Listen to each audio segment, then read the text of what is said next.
For my informative research speech, I decided to talk about the effects of burnout on therapists in the mental health field. I decided to choose this topic because, as someone who's been diagnosed with major depressive disorder twice in my life, I thought it was important to understand my possible concerns and what I might be getting myself into going into the field of mental health, having mental health issues myself. Ultimately, what I found was shocking. Burnout is a significant problem in mental health today. Things like work-life balance, stress and anxiety, ethical and moral distress, like deciding if someone tells you something, if you keep it to yourself, would it weigh too much? These are all things that affect burnout. Burnout affects things like mental health and especially client and patient relationships. Because individuals with burnout are experiencing burnout and constantly have something going on in the back of their mind, they can't provide significant quality of care. They're constantly undergoing stress, constantly having a foggy brain. This might make them communicate worse, might make them have more mistakes, might make them withdrawn. Ultimately, it just isn't a good thing for therapists. This is very important because when you think about therapists and client relationships, it's very, very, very significant to have connection and to have trust and to have understanding with each other. And when a therapist is undergoing burnout, they may not be fully present and be there enough for their client. This causes less effective treatment and causes worse outcomes in patient care.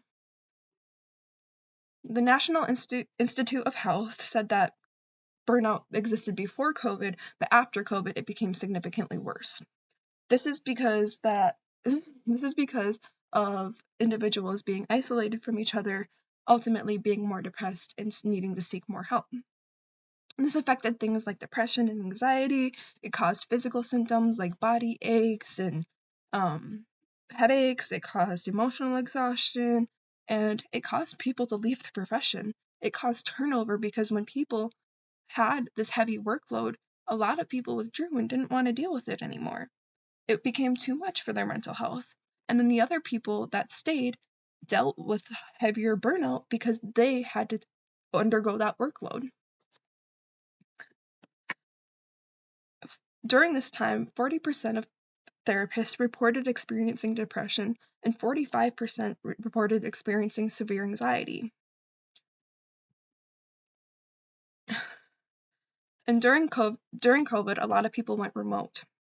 When they went remote, this caused problems like Zoom fatigue, which was therapists getting overwhelmed and fatigued by all of the phone calls that they had to deal with, all the technology they had to deal with.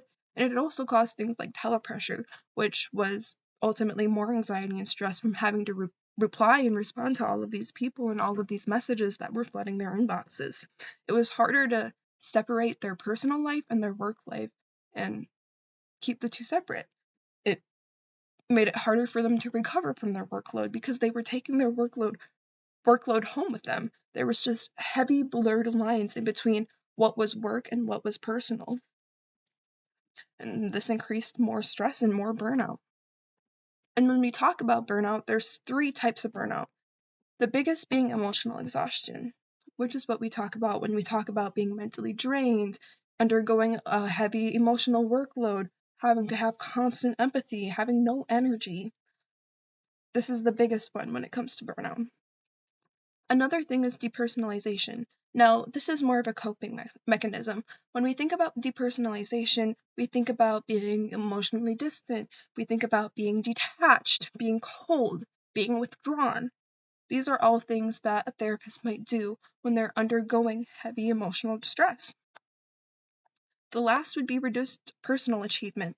Now, this is when therapists feel as if they aren't doing enough, they aren't helping enough. The work that they are doing isn't showing enough results, and this ultimately causes therapist stress. So, past research shows high burnout rates for therapists, and many have moderate to severe symptoms of depression and anxiety. And because of burnout, they deal with more emotional strain, they deal with difficulty coping with their emotions. More of the body effects are headaches, sleep issues, body pain, fatigue, and sometimes this even leads to drug and alcohol abuse, which makes this a very important topic to talk about.